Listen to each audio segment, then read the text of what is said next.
দেবী জাম্বন্তী ক্রুদ্ধ হয়ে বললেন, প্রভু আপনি আমাদের বিবাহ করেছেন, এখনো পর্যন্ত আপনি বাল্যকালের বৃন্দাবনের গোপীদের ভক্তি প্রেমেই প্রেমাবিষ্ট। প্রভু বাল্যকালের বৃন্দাবনের গোপীগণ কি আপনার পরম ভক্ত? আমরা কি আপনার পরম ভক্ত নই প্রভু?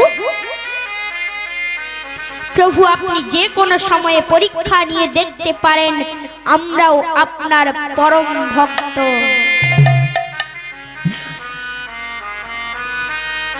ভগবান বললেন, সে তো সময়ই বলতে পারবে দেবীগণ। দুই দেবী এবার ভগবানকে সেবা দেওয়ার জন্য নিজ হস্তে 36 রকমের ব্যঞ্জন বানিয়ে প্রভুকে সেবা দিচ্ছেন। ভগবান বললেন, আজ ভোজনের কি সুস্বাদু গন্ধ, আজ আমি সব ভোজন করব। দেবী সত্যভামা বললেন, হ্যাঁ প্রভু, আজ কিন্তু আপনাকে সব ভোজন করতে হবে। আমরা নিজ হস্তে আপনার জন্য ভোজন বানিয়েছি, আপনাকে সব ভোজন গ্রহণ করতে হবে। ভগবান ভোজন গ্রহণ শুরু করলেন। দেবী সত্যভামা বললেন, প্রভু এমন ভোজন কি বাল্যকালের বৃন্দাবনের গোপীগণ দিতেন? ভগবান হাসতে হাসতে বললেন, বাল্যকালের বৃন্দাবনের গোপীদের শুধু রুটি আর মাখন, এতে শুধু আমার পেটের খিদে নয়, মনের খিদাও মিটে যেত।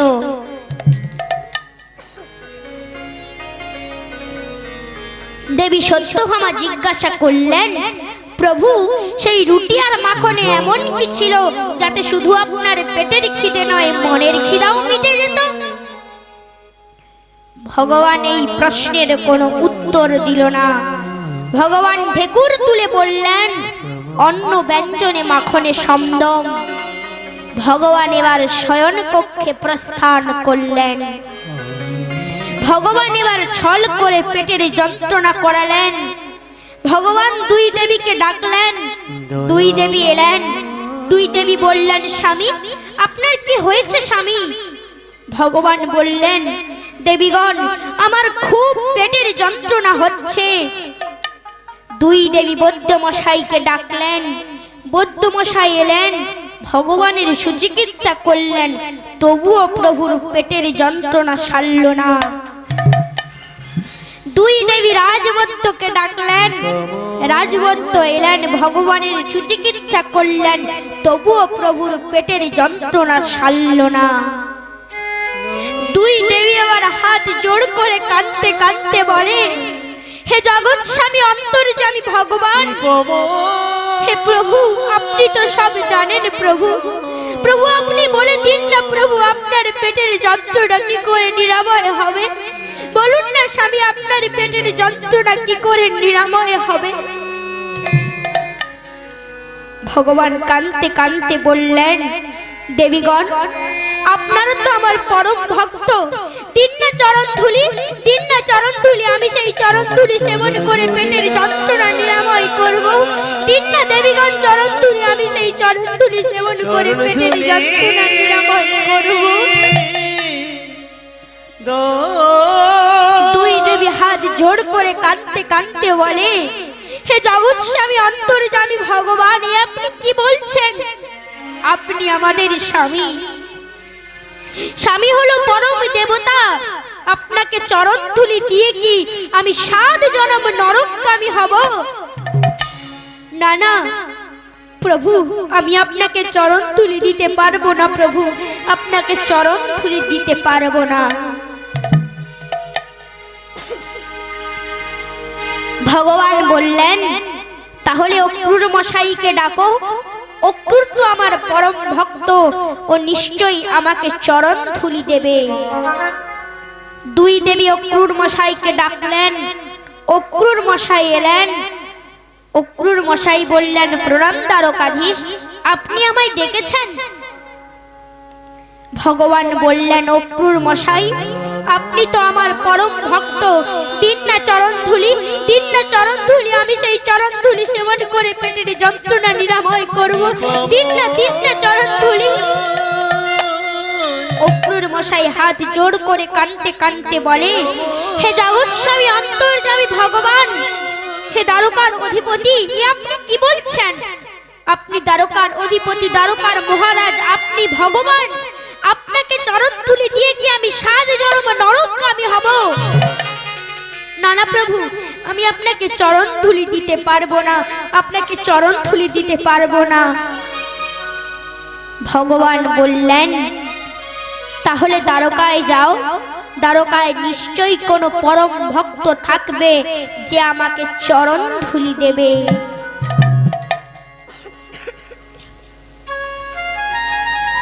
অক্রুর দ্বারকার রথ নিয়ে দ্বারকায় ঢাটরা পেটাতে পেটাতে বলতে লাগলেন, শুনুন শুনুন দ্বারকাবাসীগণ, আপনাদের দ্বারকা অধিপতি ভগবান শ্রীকৃষ্ণের খুব পেটের যন্ত্রণা হয়েছে। দ্বারকা অধিপতি বলেছেন তার পেটের যন্ত্রণা নিরাময় হতে পারে এক কারণে, তার কোনো পরম ভক্ত যদি তাকে চরণ ধুলি দেয়, সেই চরণ ধুলি সেবন করে পেটের যন্ত্রণা নিরাময় করবে। নিতাই গৌর প্রেমানন্দে, হরি বল হরি বল হরি বল। আর যেই না এই কথা দ্বারকাবাসী শুনেছে, সবাই রথের পাশে গোল হয়ে হাত জোড় করে কাঁদতে কাঁদতে বলে, হে অক্রুর মশাই, আপনি কি বলছেন?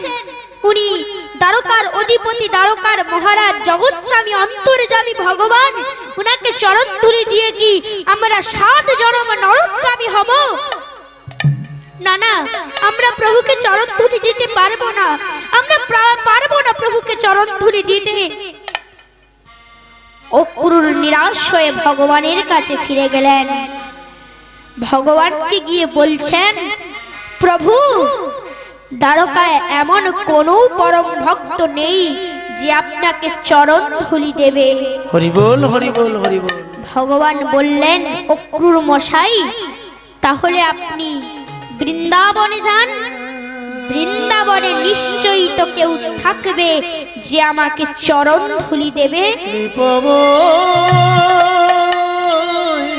অক্রুর দ্বারকার রথ নিয়ে বৃন্দাবনের পথে রওনা দিলেন। এমত অবস্থায় বৃন্দাবনের সব গোপীগণ কেহ বা যমুনা নদীর তটে জল নিতে এসেছে, কেহ বা গাভীকে স্নান করাতে এসেছে, কেহ বা বস্ত্র ধৌত করতে এসেছে। তারা দূর থেকে দেখে দ্বারকার রথ আসছে, তারা ভাবছে আমাদের কানাই আসছে। যে জল নিতে এসেছিল হাত থেকে তার কলসি পড়ে গেল, ভেঙে গেল। যে গাভীকে স্নান করাতে এসেছিল, গাভীকে ধরে রাখার সেই দড়ি হাতছাড়া হয়ে গেল। যে বস্ত্র ধৌত করতে এসেছিল, সেই বস্ত্র যমুনা নদীর স্রোতে ভেসে চলল। হরি বল হরি বল হরি বল হরি বল। অক্রুর মশাই এলেন, সব গোপীগণ একসাথে আনন্দে উৎফুল্ল হয়ে বলতে লাগলো, আমার কানাই কি আপনাকে পাঠিয়েছে আমাকে নিয়ে যাওয়ার জন্য? আমার কানাই আপনাকে কি পাঠিয়েছে? আমার পত্র পাঠিয়েছে? আমার কানাই কি আমার মাখন নিতে আপনাকে পাঠিয়েছে? আমার কানাই কি আমার পত্র নিতে আপনাকে পাঠিয়েছে? অক্রুর মশাই বললেন, থামুন, চুপ করুন, এ আপনারা কি বলছেন? দ্বারকার অধিপতি, দ্বারকার মহারাজকে বলছেন কানাই? সব গোপীগণ হাসতে হাসতে বলে, সে যদি স্বয়ং পরমাত্মা ভগবান হয়, তবুও সে আমাদের কাছে কানাই, ননিচোরা, গোপালই থাকবে। অক্রুর মশাই বললেন, তোমাদের কানাই ভালো নেই। আর যেই কথা গোপীগণ শুনেছে, সবাইয়ের মাথায় যেন বজ্রপাত ঘটল। সবাই রথের পাশে গোল হয়ে হাত জোড় করে কাঁদতে কাঁদতে বলে, বলুন না অক্রুর মশাই, আবার কানের কি হয়েছে? বলুন না অক্রুর মশাই, আবার কানের কি হয়েছে? বলুন না আমার কানের কি হয়েছে, বলুন না। অক্রুর মশাই বললেন, তোমাদের কানের খুব পেটের যন্ত্রণা হয়েছে। দ্বারকা অধিপতি বলেছেন তার পেটের যন্ত্রণা নিরাময় হতে পারে এক কারণে, তার কোনো পরম ভক্ত যদি তাকে চরণ ধুলি দেয়, সেই চরণ ধুলি সেবন করে পেটের যন্ত্রণা নিরাময় করবে। আর যেই না এই কথা গোপীগণ শুনেছে, কেহ বা বস্ত্র ছুঁড়ে, কেহ বা ভাঙা কলসিতে, কেহ বা শুকনো পাতায় চরণ ধুলি দিচ্ছে আর কাঁদতে কাঁদতে বলছে, হই না যত বড় পাপী, প্রভুর সুখে আমি সুখী, হলেও আমি নরকবাসী, দেখব প্রভুর মুখে হাসি। এই নাও চরণ ধুলি ওহে দ্বারকাবাসী।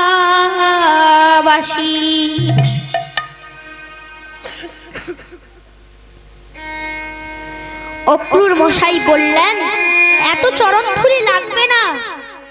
দ্বারকাধীশ বলেছেন, একটু চরণ ধুলি হলেই হবে।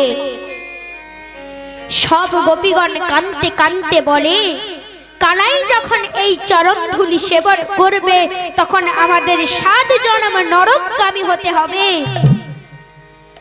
আমরা যখন 7 জন্ম নরকগামী থাকব, তার মধ্যে যদি আবার কানাইয়ের পেটের যন্ত্রণা হয়, তখন কি তোমরা কেউ কানাইকে চরণ ধুলি দেবে? তোমরা তো কেউ কানাইকে চরণ ধুলি দেবে না, তাই এতই চরণ ধুলি নিয়ে যাও। অক্রূর চরণ ধুলি নিয়ে দ্বারকায় ভগবানের কাছে ফিরে গেলেন। ভগবানকে গিয়ে বলছেন, প্রভু আপনার চরণ ধুলি এনেছি। অক্রূর মশাই ভগবানের চরণ ধরে কাঁদতে কাঁদতে বলে, হে জগৎ স্বামী অন্তর্যামী ভগবান, আপনি আমায় ক্ষমা করুন প্রভু। প্রভু আমি আমার ভুল বুঝতে পেরেছি। আমি 7 জন্ম নরকগামী হওয়ার ভয়ে আপনাকে চরণ ধুলি দিইনি, কিন্তু বাল্যকালের বৃন্দাবনের গোপীগণ 7 জন্ম নরকগামী হওয়ার ভয় ভাবেনি। তারা প্রভু আপনার মুখে হাসি দেখতে চেয়েছে, আপনার মুখে আনন্দ দেখতে চেয়েছে। অক্রূর মশাই বললেন, ধন্য আপনার প্রেম, ধন্য আপনি প্রভু। এই বলে অক্রূর মশাই শয়ন কক্ষ থেকে প্রস্থান করলেন। হরি বল, হরি বল, হরি বল। 2 দেবী ভগবানের চরণ ধরে কাঁদতে কাঁদতে বলে, হে জগৎ স্বামী অন্তর্যামী ভগবান, আপনি আমায় ক্ষমা করুন প্রভু। প্রভু আমি আমার ভুল বুঝতে পেরেছি। আমি 7 জন্ম নরকগামী হওয়ার ভয়ে আপনাকে চরণ ধুলি দিইনি, কিন্তু বাল্যকালের বৃন্দাবনের গোপীগণ 7 জন্ম নরকগামী হওয়ার ভয় ভাবেনি। তারা প্রভু আপনার মুখে হাসি দেখতে চেয়েছে।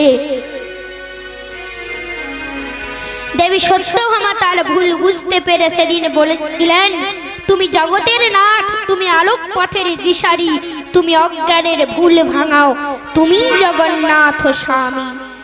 জগন্নাথ স্বামী তুমি, নয়ন পথ গামী তুমি,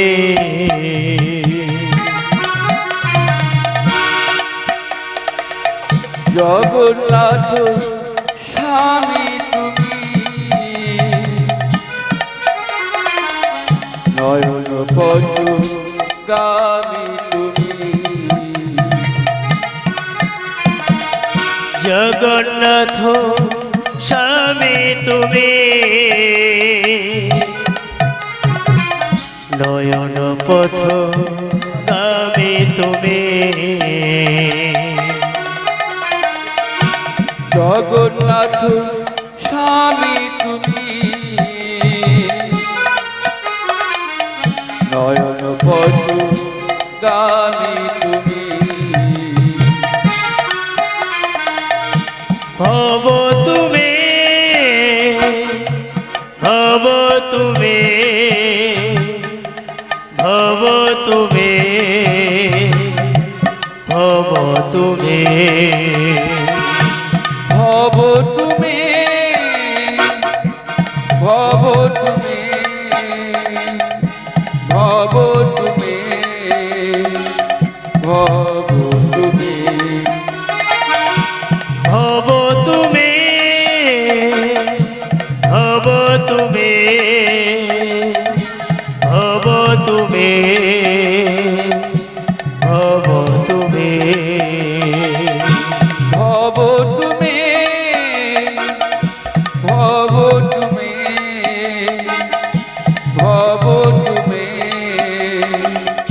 ভব তুমি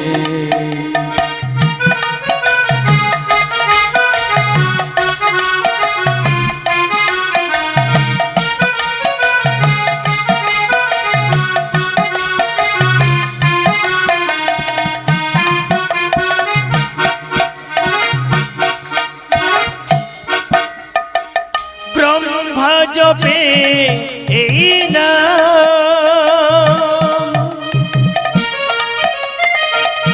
শিব জপে এই নাম, সুখ সরি গায়ে গান। ব্রহ্মা জপে এই নাম, শিব জপে এই নাম, সুখ সারি গায়ে গান। ব্রহ্মা জপে এই নাম, শিব জপে এই নাম,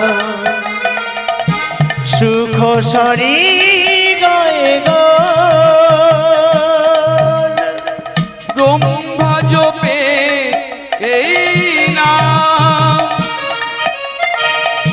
শিব জপে এই নাম, সুখ সারি গায় গান। যমুনার তীরে কদম্বেরি মূলে বংশী বাজাতো শ্যামরায়। ওই না যমুনার তীরে কদমের ডালে বংশী বাজাতো শ্যামরায়। যমুনার তীরে কদম্বেরি মূলে বংশী বাজাতো শ্যামরায়। ওই না যমুনার তীরে কদমের ডালে বংশী বাজাতো শ্যামরায়। হরে কৃষ্ণ কৃষ্ণ কৃষ্ণ হরে হরে, হরে রাম রাম রাম হরে হরে। হরে কৃষ্ণ সবাই মিলে। হরে কৃষ্ণ কৃষ্ণ কৃষ্ণ হরে হরে। হরে রাম রাম রাম হরে হরে, হরে কৃষ্ণ কৃষ্ণ কৃষ্ণ হরে হরে, হরে রাম রাম হরে হরে। বলুন দুহাত তুলে পরমানন্দে। রাধে রাধে। যুধিষ্ঠির যুবরাজ হয় 1 বছরের মধ্যে প্রজাদের মনে ছাপ পড়ে, কারণ যুধিষ্ঠির ছিলেন ধৈর্যবান, সহিষ্ণু, দয়াবান, নম্রশীল, এক কথায় ভালোবাসার প্রতীক, ভালো লাগার মানুষ।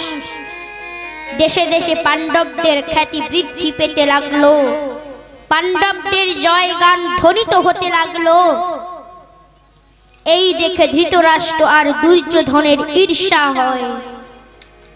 অতঃপর ক্রমে ক্রমে ঈর্ষা ক্রোধে পরিণত হলো, অবশেষে আগুনের ফুলকিতে পরিণত হলো।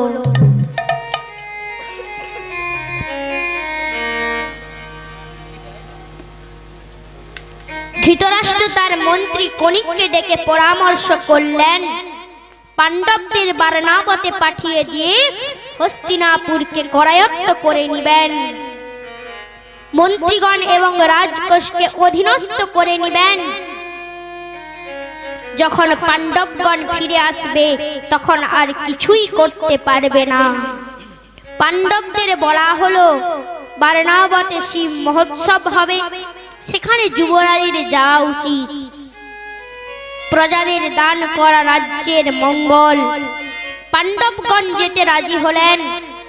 পাণ্ডবদের এই যাত্রার সুযোগে শকুনির পরামর্শে গোপনে দুর্যোধন এবং রাজ্যের এক মন্ত্রী পুরোচন এক চক্রান্ত করেন। পাণ্ডবগণ এবং কুন্তী মাতা যে গৃহে থাকবেন সেই গৃহ লাক্ষাগৃহ হোক।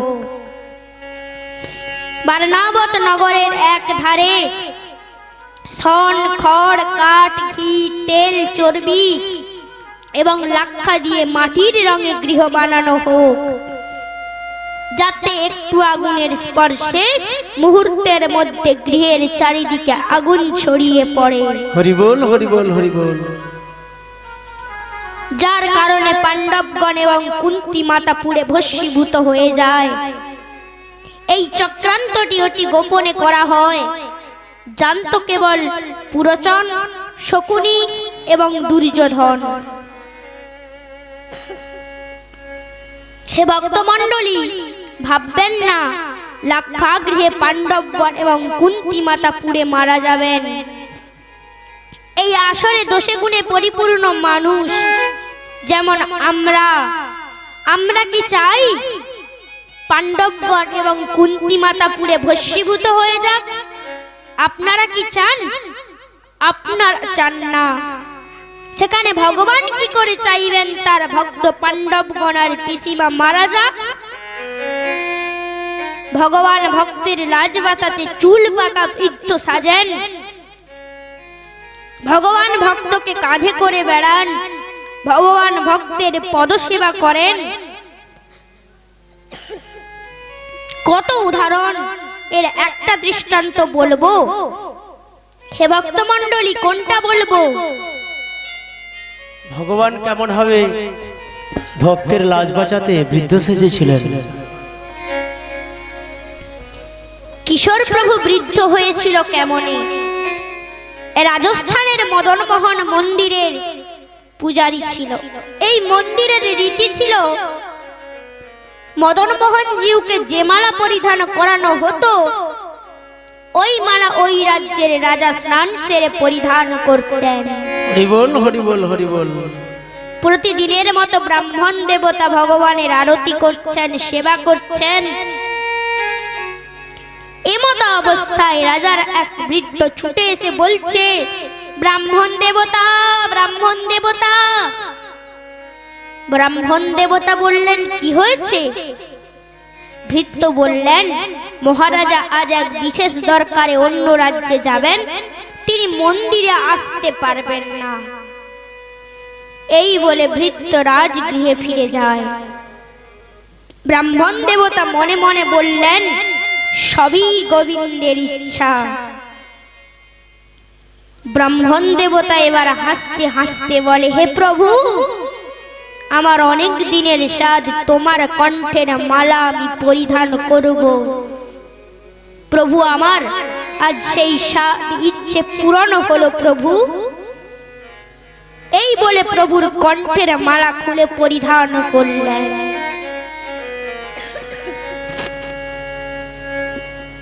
এমতো অবস্থায় রাজার সেই বৃদ্ধ আবার ছুটে এসে বলছে, ব্রাহ্মণ দেবতা, ব্রাহ্মণ দেবতা। ব্রাহ্মণ দেবতা বললেন, কি হয়েছে? ভৃত্য বললেন, আমি যে এক্ষুনি বলে গিয়েছিলাম মহারাজা আজ এক বিশেষ দরকারে অন্য রাজ্যে যাবেন, তিনি আসতে পারবেন না। তিনি এক্ষুনি মন্দিরে আসছেন, তিনি আজকে অন্য রাজ্যে যাবেন না। ব্রাহ্মণ দেবতা আবার মনে মনে বললেন, সবই গোবিন্দের ইচ্ছা। হরি বল, হরি বল, হরি বল। এই বলে কণ্ঠের মালা খুলে আবার মদন মোহন জিউকে পরিয়ে দিলেন। মহারাজা এলেন, ব্রাহ্মণ দেবতা প্রভুর আরতি করে প্রভুর কণ্ঠের মালা খুলে মহারাজকে পরিয়ে দিলেন। প্রতিদিনের মতো মহারাজা সেই মালা পরিধান করে রাজগৃহে ফিরে গেলেন। রাজগৃহে রাজ সিংহাসনে বসলেন। প্রতিদিনের মতো মালাকে পরখ করে দেখছে, ফুলের ঘ্রাণ নিচ্ছে। এমত অবস্থায় মহারাজার চোখে পড়ে গেল একটি পাকা চুল। মহারাজা মনে মনে ভাবছেন, আমার প্রভু কি বৃদ্ধ হয়ে গেছে যে প্রভুর কণ্ঠের মালায় পাকা চুল? মহারাজা ব্রাহ্মণ দেবতাকে তলব করলেন। ব্রাহ্মণ দেবতা এলেন। ব্রাহ্মণ দেবতা বললেন, প্রণাম মহারাজ, আপনি আমায় ডেকেছেন? মহারাজা বললেন, হ্যাঁ, আমার প্রভু কি বৃদ্ধ হয়ে গেছে যে প্রভুর কণ্ঠের মালায় পাকা চুল? হরি বল, হরি বল, হরি বল। এমত অবস্থায় ব্রাহ্মণ দেবতা কি বলবে কি বলবে না কিছু বুঝতে না পেরেই কাচুমাচু অবস্থায় বলে দিল, হে মহারাজ, আপনার প্রভু বৃদ্ধ হয়ে গেছে। মহারাজা ঘোষণা করলেন, কাল আমি ভগবান দর্শনে যাব, দেখব আমার প্রভু কেমন বৃদ্ধ হয়েছে। নিতাই গৌর প্রেমানন্দে হরি বল, হরি বল, হরি বল। ব্রাহ্মণ দেবতা মন্দিরে ফিরে গেলেন। মন্দিরের গর্ভগৃহে প্রবেশ করে ভগবানের সামনে হাত জোড় করে কাঁদতে কাঁদতে বলে, হে প্রভু, আমার বাপ ঠাকুরটা তোমার সেবা করার সুযোগ পেয়েছিল। প্রভু, আমিও সেই সুযোগ পেয়েছিলাম। আজ আমার একটা মিথ্যা কথা বলার কারণে আমি ফেঁসে গেলাম। কাল যখন মহারাজা এসে দেখবে প্রভু আপনি বৃদ্ধ হননি, মহারাজা আমাকে তোমার সেবা থেকে বঞ্চিত করবে, এই রাজ্য থেকে তাড়িত করবে। হে প্রভু, তোমাকে আমি শেষবারের মতো পূজার্চনা করে নেব, তুমি আমার এই পূজার্চনা গ্রহণ করো প্রভু। এই বলে ব্রাহ্মণ দেবতা ভগবানের ধ্যান করলেন। ওং ধেয় সদা সাবিত্রী মণ্ডলা মধ্যবর্তী নারায়ণ সরোসিজা সরসন্নিবিষ্ট কৌরবান কনক কুণ্ডল বান কিরীটহারি হিরণ্যময় বপুরধীত শঙ্খ চক্র। ওং নমো ব্রহ্মণ্য দেবায় গো ব্রহ্মণ্য হিতায় চ জগদ্ধিতায় শ্রীকৃষ্ণায় গোবিন্দায় নমো নমো। ব্রাহ্মণ দেবতা কাঁদতে কাঁদতে বলে, হে প্রভু, তোমায় আমি শেষবারের মতো আরতি করছি, তুমি আমার এই আরতি স্বীকার করো প্রভু। এই বলে ব্রাহ্মণ দেবতা পঞ্চপ্রদীপ প্রজ্বলিত করে প্রদক্ষিণ করতে করতে বললেন, অগ্নি জ্যোতি রবি জ্যোতি চন্দ্রাজ্যোতি স্ততৈব চ জ্যোতি সাভ্যন্তারো জ্যোতি দীপয়ং প্রতিগৃহ্যতাম।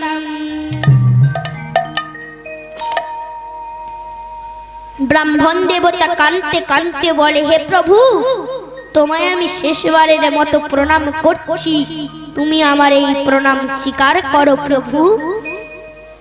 এই বলে ব্রাহ্মণ দেবতা ভগবানকে শেষবারের জন্য প্রণাম করছেন।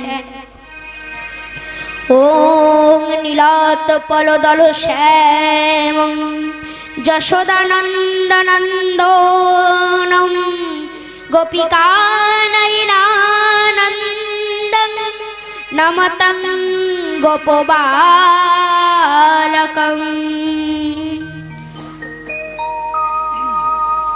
এই বলে ব্রাহ্মণ দেবতা অজ্ঞান হয়ে পড়লেন।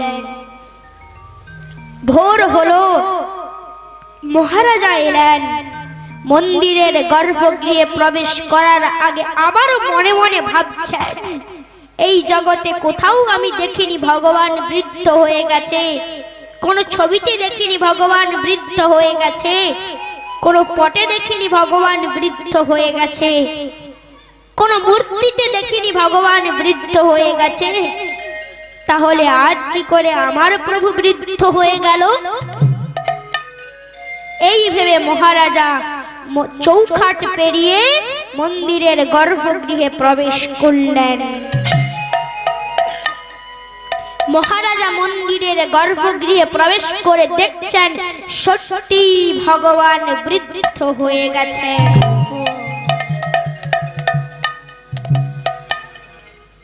মহারাজা মনে মনে ভাবছেন, এ কারো চক্রান্ত নয় তো?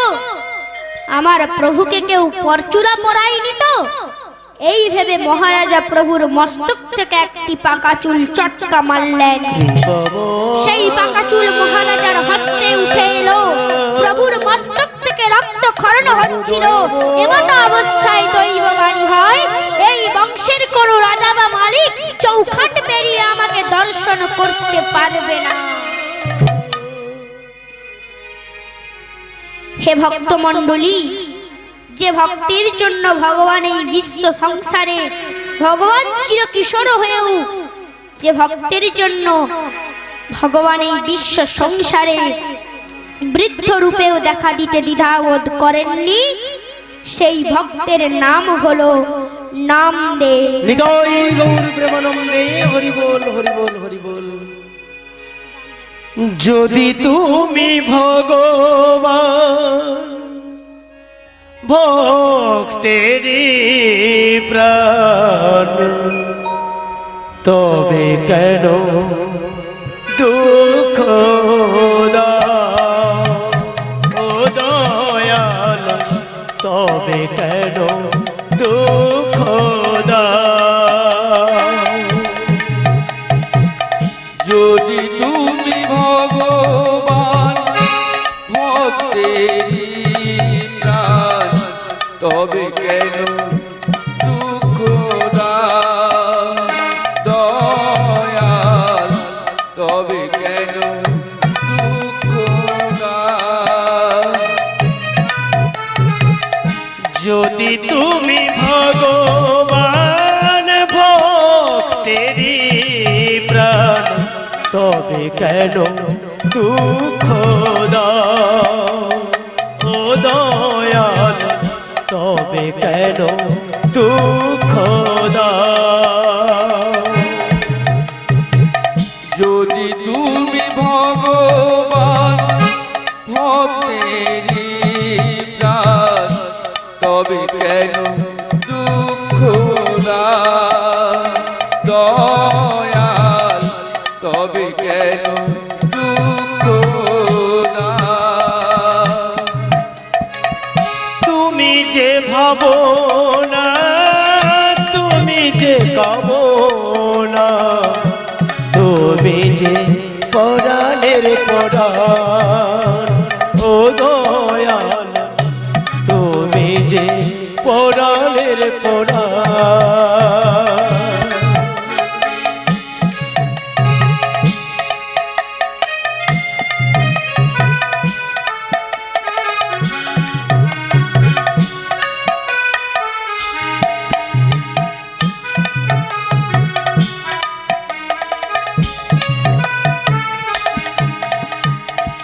তুমি যে কামনা, তুমি যে ভাবনা, তুমি যে পরাণের পরাণ ও দয়াল, তুমি যে পরাণের পরাণ।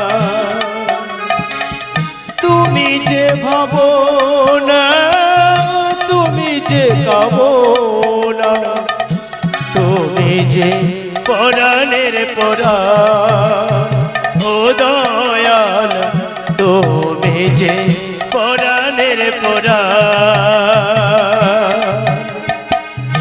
যদি তুমি ভগবান ভক্তেরি প্রাণ, তবে কেন দুঃখ দাও ও দয়াল তবে কেন দুঃখ দাও ও দয়াল তবে কেন দুঃখ দাও ও দয়াল তবে কেন দুঃখ দাও বলুন দুহাত তুলে পরমানন্দে রাধে রাধে। হে ভক্তগণ, আমি যে কথাই ছিলাম। অতঃপর পাণ্ডবগণ বারনাবতের উদ্দেশ্যে বেরিয়ে পড়লেন। যাওয়ার সময় সব অভিবাদনের শেষকালে মহামতি বিদুর বহু ভাষাবিদ সাংকেতিক ভাষায় বললেন, শত্রুর অস্ত্র এমন হয় যা লোহার না হলেও দেহ নষ্ট করে দেয়।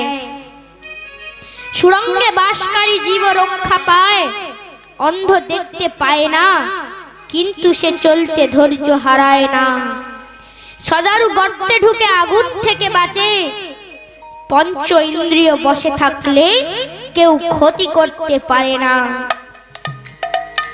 এ কথার অর্থ, এমন গৃহ যা সামান্য আগুনে পুড়ে যাবে, গৃহের মধ্যে সুড়ঙ্গ তৈরি করে রাখো, দিক নির্ণয় রাখবে, আগুন থেকে রক্ষা পাবে।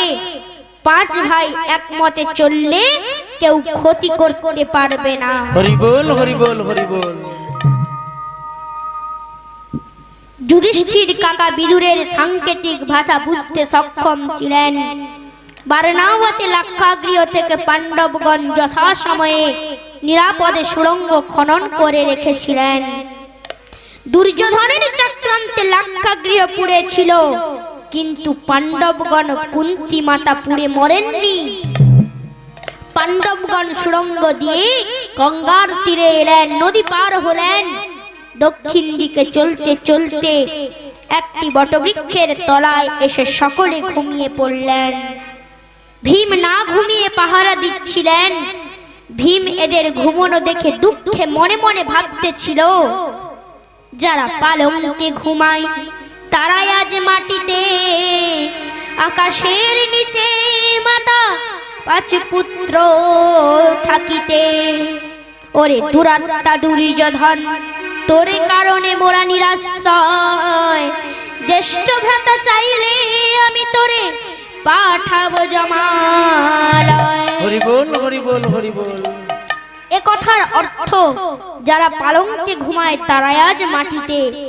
কুন্তী মাতা পঞ্চ পাণ্ডব ছিলেন হস্তিনাপুরের রাজমাতা যুবরাজ। যারা সোনার পালঙ্কে ঘুমতো তারা আজ মাটিতে ঘুমাচ্ছে। আকাশের নিচে মাতা পাঁচ পুত্র থাকিতে, খোলা আকাশের নিচে বটবৃক্ষের ছায়ায় মাতা ঘুমাচ্ছে।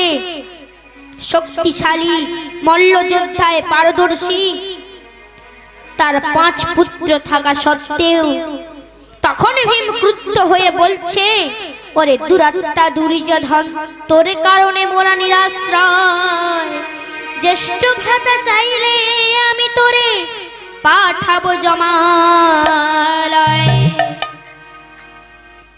আজ যদি না দুর্যোধন এই চক্রান্ত করত, তাহলে কুন্তী মাতা পঞ্চ পাণ্ডবকে এভাবে বনে বনে ঘুরে বেড়াতে হতো না। দুর্যোধনের চক্রান্তে বারনাবতের ঘটনা কুন্তী মাতার মনে দুঃসহ যন্ত্রণা দিচ্ছিল। কুন্তী মাতার মনে আর্তনাদ হচ্ছিল, আমার পুত্রগণ যমের দুয়ার থেকে বেঁচে ফিরেছে। কুন্তী মাতার চোখের জল মাটিতে পড়তেই দ্বারকাধীশের অন্তরে অবতার গ্রহণের কর্তব্য রূপায়ণের চিন্তায় নিমগ্ন হয়ে গেলেন। হরি বল হরি বল হরি বল। এখানে কুন্তী মাতার চোখের জল ভগবান দ্বারকাধীশকে নির্দেশ করছেন। ভক্ত কুন্তী মাতা ভগবান শ্রীকৃষ্ণকে করুণা আত্মিতে আহ্বান করছেন। ভগবানও জানেন তিনি যুগে যুগে অবতীর্ণ হন ভক্তের আহ্বানে, ভক্তকে উদ্ধার করতে, দুষ্টকে দমন করতে। গোলক বিহারী হরে তুমি গোলক বিহারি হরে তুমি যুগে যুগে অবতার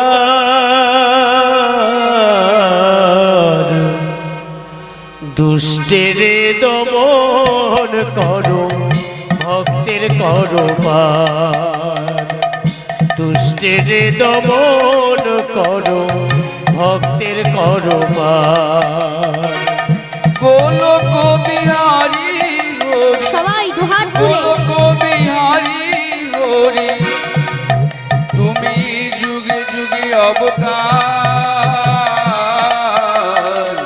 দুষ্টের দমন করো ভক্তের করো পার দুষ্টের দমন করো ভক্তের করো পার গোলক বিহারি হরে তুমি গোলক বিহারি হরে তুমি যুগে যুগে অবতার দুষ্টের দমন করো ভক্তের করো পার দুষ্টের দমন করো ভক্তের করো পার গোলক বিহারি হরি গোলক বিহারি হরি তুমি যুগে যুগে অবতার দুষ্টের দমন করো ভক্তের করো পার দুষ্টের দমন করো ভক্তের করো পার রাবণ বধিতে তুমি হলেন কংস বধিতে তুমি কৃষ্ণ ভগবান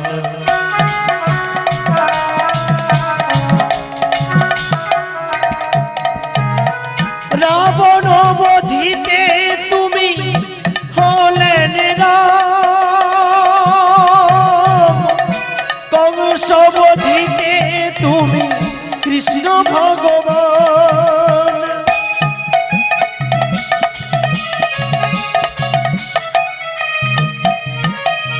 রাবণ বধিতে তুমি কৃষ্ণ রাম কংস বধিতে তুমি কৃষ্ণ ভগবান আবার তুমি তুমি শুধু তুমি তুমি শুধু ভিন্ন রূপে বারংবার দুষ্টের দমন করো ভক্তের করো পার দুষ্টের দমন করো ভক্তের করো পার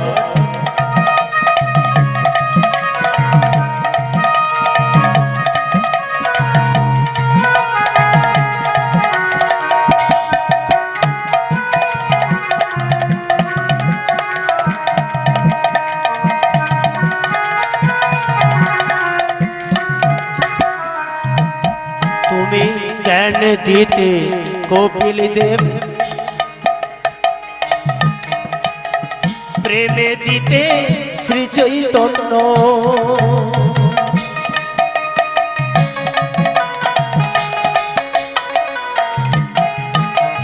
জ্ঞান দিতে কপিল দেব প্রেম দিতে শ্রী চৈতন্য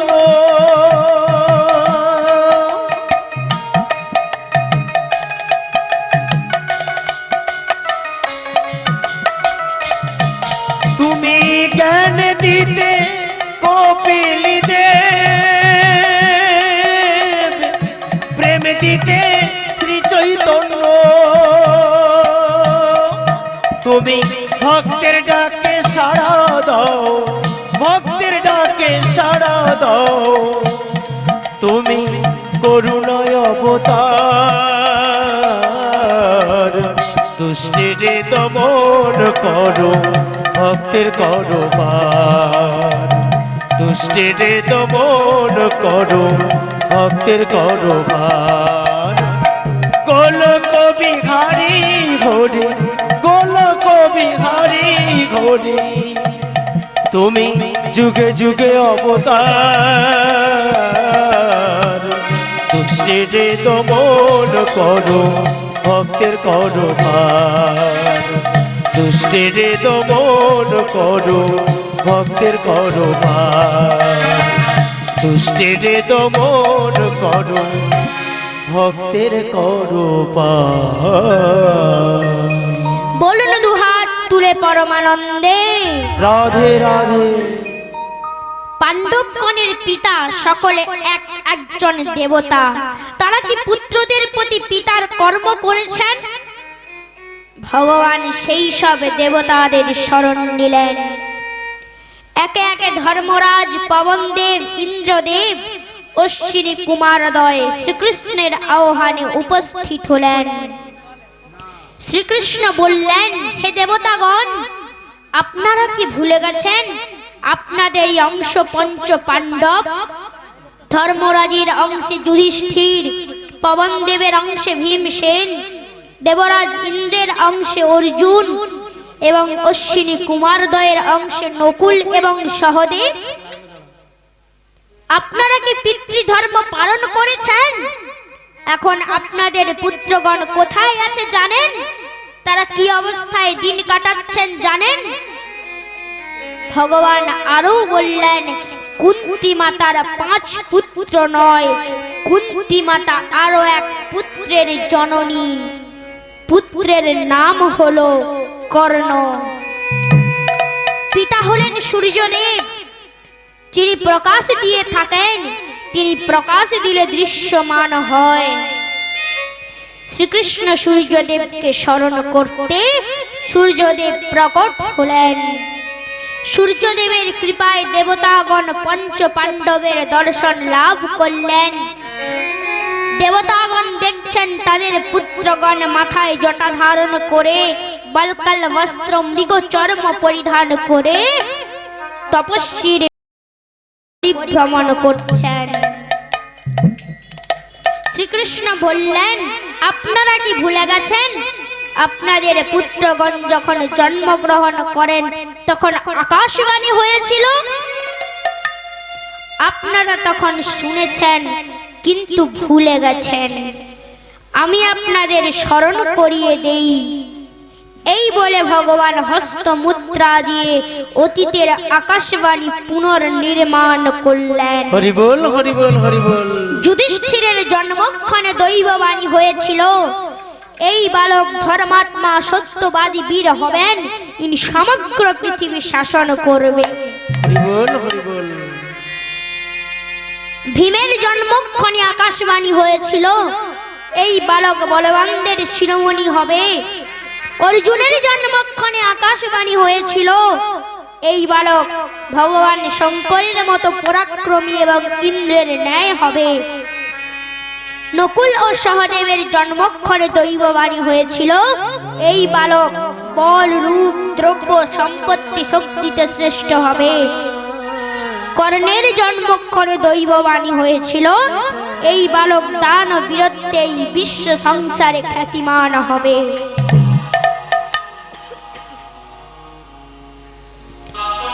ভগবান এই 6 দেবগণ বললেন, আপনারা কি জানেন সংসারে এক মহা সংগ্রাম হতে চলেছে? ধর্ম স্থাপনার জন্য ধর্মের গ্লানি বাড়লে সংগ্রামের মধ্য দিয়ে ধর্মকে পুনঃস্থাপন করা হয়। সেই সময় আসন্ন, আপনাদের পুত্রদের যোগদান এক অপরিসীম ভূমিকা পালন করবে। যদা যদা হি ধর্মস্য গ্লানির্ভবতি ভারত অভ্যুত্থানম অধর্মস্য তদাত্মাनं সৃজাম্যহম পরিত্রাণায় সাধূনাং विनाशाय च दुष्कृतं धर्मो संस्थापनार्थाय संभवामि जुगे जुगे। যুগে যুগে যেমন এসেছিলে প্রভু, যুগে যুগে যেমন এসেছিলে প্রভু, তেমনি আবার এসেছো গো দয়াল, তেমনি আবার এসেছো, তেমনি আবার এসেছো, তেমনি আবার এসেছো। যুগে যুগে যেমন এসেছিলে প্রভু, যুগে যুগে যেমন এসেছিলে প্রভু, তেমনি আবার এসেছো দয়াল, তেমনি আবার এসেছো, তেমনি আবার এসেছো, তেমনি আবার এসেছো। সবাই দুহাত তুলে যুগে যুগে যেমন এসেছিলে প্রভু, যুগে যুগে যেমন এসেছিলে প্রভু, তেমনি আবার এসেছো গো দয়াল, তেমনি আবার এসেছো, তেমনি করিয়া ভালোবাসা দিয়া, তেমনি করিয়া ভালোবাসা দিয়া, মন প্রাণ কেড়ে নিয়েছো ও দয়াল, তেমনি আবার এসেছো, তেমনি আবার এসেছো, তেমনি আবার এসেছো। যুগে যুগে যেমন এসেছিলে প্রভু, যুগে যুগে যেমন সবাই দুহাত তুলে। এসেছিলে প্রভু, তেমনি আবার এসেছো গো প্রভু, তেমনি আবার এসেছো, তেমনি আবার এসেছো, তেমনি আবার এসেছো। যশোমতি সচি কৌশলার কোলে, যেমন করিয়া খেলা খেলেছিলে, যশোমতি সচি কৌশলার কোলে, যেমন করিয়া খেলা খেলেছিলে, তেমনি আজকে মা যশোমতির কোলে, তেমনি আজকে মা যশোমতির কোলে, গৌর রূপে এসেছো গো দয়াল, তেমনি আবার এসেছো, তেমনি আবার এসেছো, তেমনি আবার এসেছো।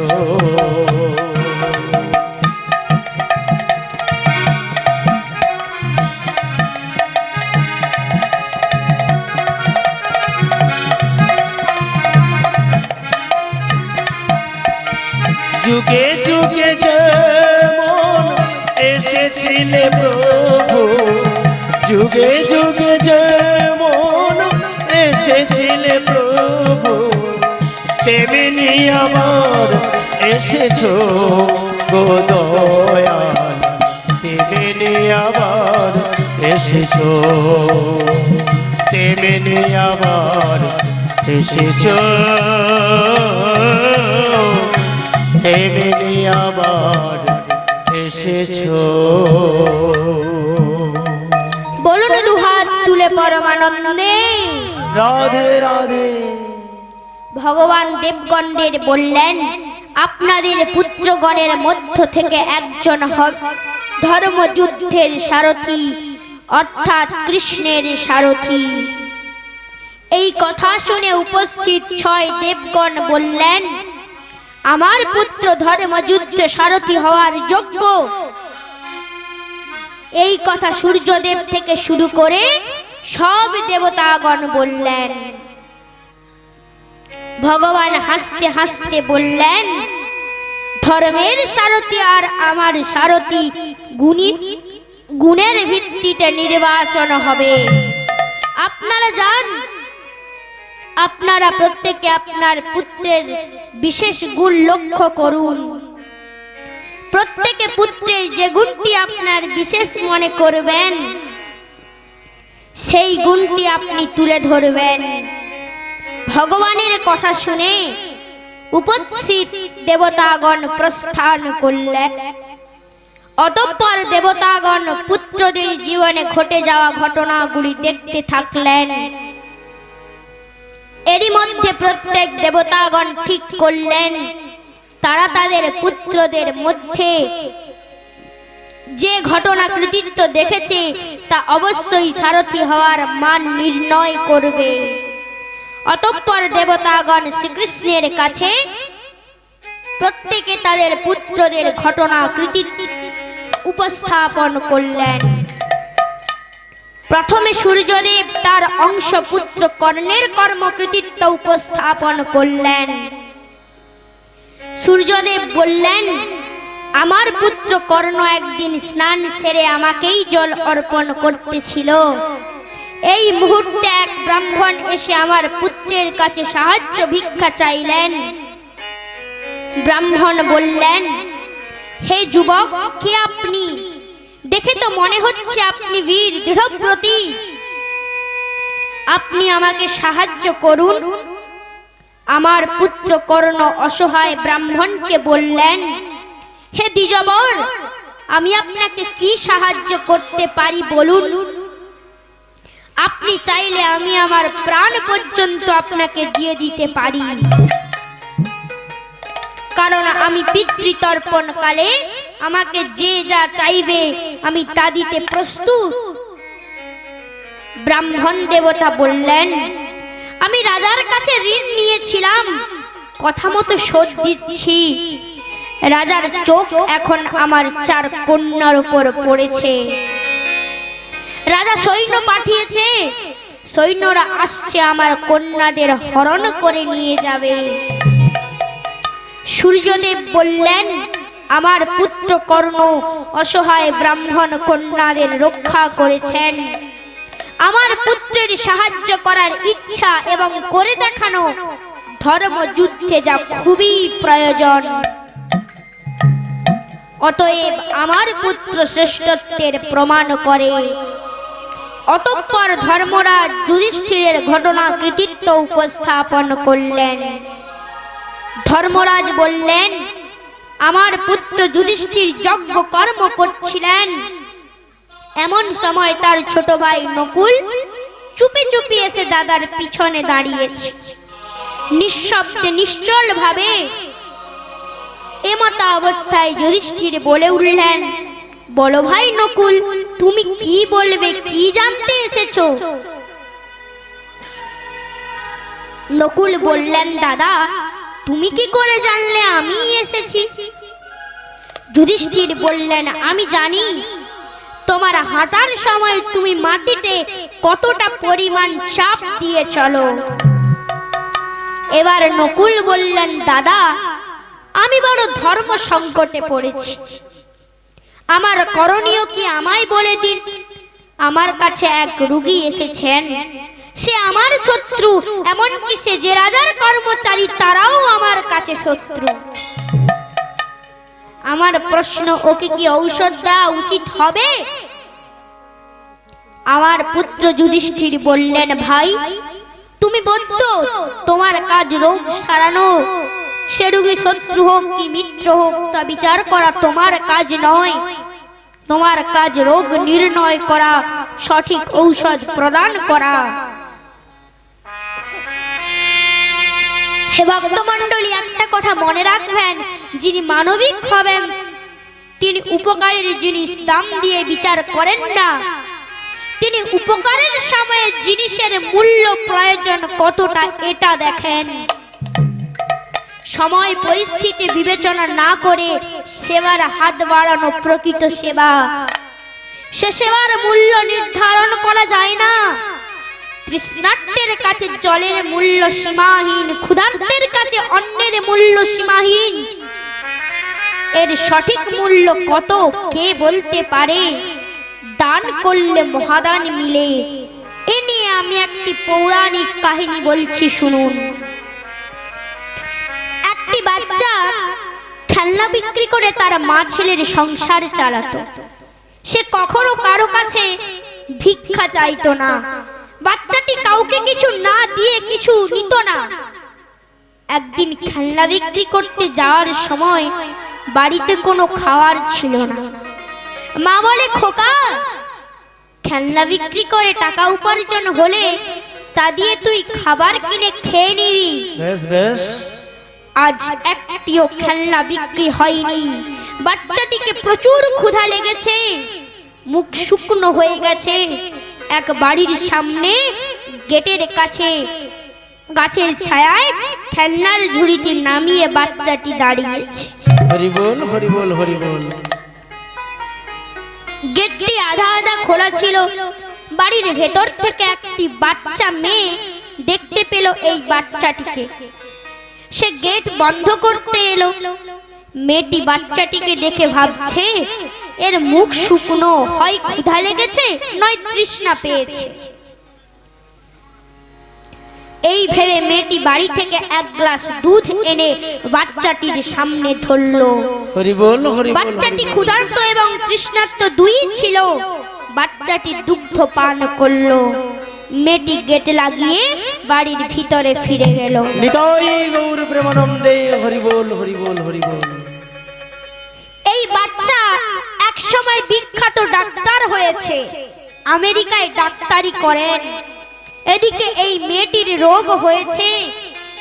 আমাদের দেশের ডাক্তার চিকিৎসা করে দেখেন এই রোগীকে বাঁচাতে সেই বাচ্চা ডাক্তার খুবই প্রয়োজন। এখানকার ডাক্তার সেই বাচ্চা ডাক্তারকে কল করে এখানে নিয়ে এসেছেন। বাচ্চা ডাক্তার এই রোগীকে সারিয়ে তুলছেন। বাচ্চা ডাক্তারের ফিজ হয়েছে 38 লক্ষ টাকা। হরি বল, হরি বল, হরি বল। এবং হাসপাতাল চার্জ হয়েছে আরো 2 লক্ষ টাকা, মোট 40 লক্ষ টাকা। ডাক্তার হাসপাতাল কর্তৃপক্ষের কাছে বিল নিলেন। ডাক্তার এই বিল পড়ে, এই বিল দেখলে ডাক্তার মনে মনে ভাবছে, এই বিল দেখলে রোগী মারা যাবে, তাই ডাক্তার বিল মিটিয়ে দিলেন। নিতাই গৌর প্রেমানন্দে, হরি বল, হরি বল, হরি বল। বিলের কোণে ডাক্তার লিখে দিয়েছিলেন, বিনামাগে 1 গ্লাস দুধের বিনিময়ে আজ আমি তোমার ঋণ শোধ করলাম। হরি বল, হরি বল, হরি বল, হরি বল। আজ মেয়েটি কর্তৃপক্ষের কাছে বিল নিয়ে দেখে বিল শোধ হয়ে গেছে। আজ মেয়েটির মনে পড়ে সেই পুরনো দিনের কথা। আজ মেয়েটি বিল হাতে নিয়ে মনে মনে ভাবছে, এ ডাক্তার দেবতা নয় তো? সেদিন ছেলেটি দুধের গ্লাস হাতে নিয়ে ভেবেছিল এই মেয়েটি দেবী নয় তো? তাই শাস্ত্রে বলে, নিঃস্বার্থে দান করলে মহাদান মিলে।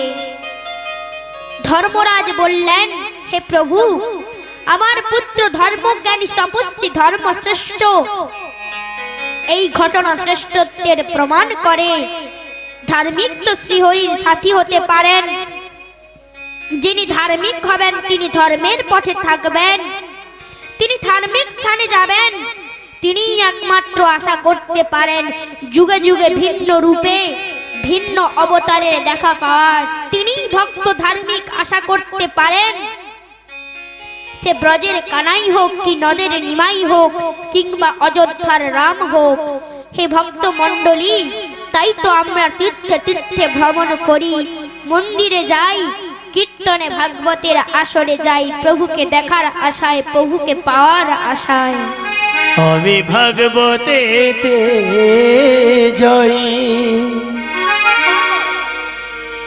যদি দেখা পাই। আমি ভাগবতেতে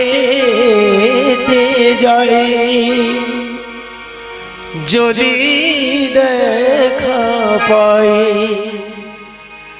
হয় ব্রজের কানাই, নয় নদের নিমাই। হয় ব্রজের কানাই, নয় নদের নিমাই। আমি ভাগবতেতে যাই, যদি দেখা পাই। আমি ভাগবতেতে যাই, যদি দেখা পাই। হয় ব্রজের কানাই, নয় নদের নিমাই। হয় ব্রজের কানাই, নয় নদের নিমাই। আমি ভাগবতেতে যাই, যদি দেখা পাই। আমি ভাগবতেতে যাই, যদি দেখা পাই। হয় ব্রজের কানাই, নয় নদের নিমাই।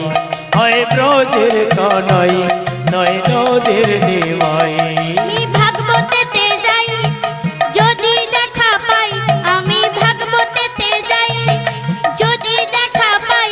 হয় ব্রজের কানাই, নয় নদের নিমাই। হয় ব্রজের কানাই, নয় নদের নিমাই। আমি তীর্থে ঘুরি, কত আশা করি। আমি তীর্থে ঘুরি, কত আশা করি। অযোধ্যা রামেতে যদি মিলতে পারি। অযোধ্যা রামেতে যদি মিলতে পারি। আমি ভাগবতেতে যাই, যদি দেখা পাই। আমি ভাগবতেতে যাই, যদি দেখা পাই। হয় ব্রজের কানাই, নয় নদের নিমাই। হয় ব্রজের কানাই, নয় নদের নিমাই। মানুষ হয়ে সবাই দুহাত তুলে। থাকি প্রভুর ধ্যানে, প্রভুর কৃপায় মিলবে প্রভু, থাকি প্রভুর গানে।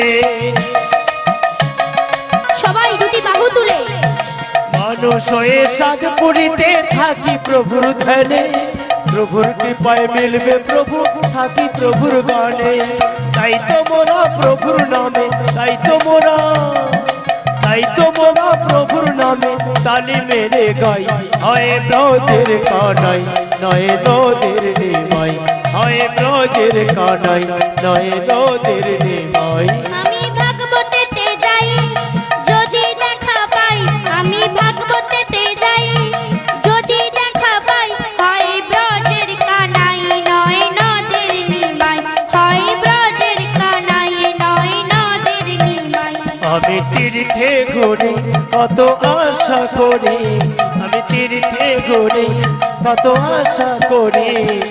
অযোধ্যা রামেতে যদি মিলতে পারি। এই আশাতে আমি, এই আশাতে আমি তীর্থে বেড়াই। হয় ব্রজের কানাই, নয় নদের নিমাই। ভাগবতেতে যাই, যদি দেখা পাই। আমি ভাগবতেতে যাই, যদি দেখা পাই। হয় ব্রজের কানাই, নয় নদের নিমাই। হয় ব্রজের কানাই, নয় নদের নিমাই। হয় ব্রজের কানাই, নয় নদের নিমাই। হয় ব্রজের কানাই, নয় নদের নিমাই। হে ভক্তমণ্ডলী, আজ আমি এইখানেই পাঠের বিরাম রাখিলাম। আপনারা সবাই আমার সাথে একসাথে হাত জোড় করে বলুন, শ্রেয়তাং নিত্যাঙ্গিয়তাং গিয়তাং মুদা চিন্ততাং চিন্ততাং ভক্ত শ্রীমদ্ ভাগবতামৃতম।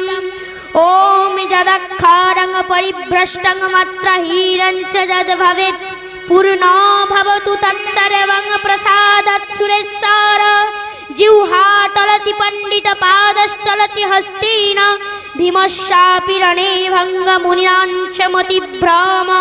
ওং পূর্ণমাদ পূর্ণমিদং পূর্ণাৎ পূর্ণমুদচ্যতে পূর্ণাস্য পূর্ণমাদায় পূর্ণমেবাবশিষ্যতে গুরবে গৌরচন্দ্রায় রাধিকায় তদালয় কৃষ্ণায় কৃষ্ণভক্তায় তদ্ভক্তায় নমো নমো। শ্রী কৃষ্ণ চৈতন্য প্রভু নিত্যানন্দ শ্রী অদ্বৈত গদাধর শিবাসাদি গৌর ভক্তবৃন্দ।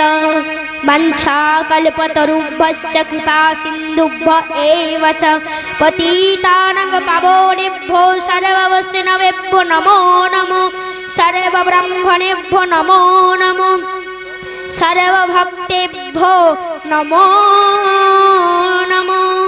শ্রী গুরু নিতাই গৌর প্রেমানন্দে হরি হরি হরি বল। জয় জয় শ্রী রাম।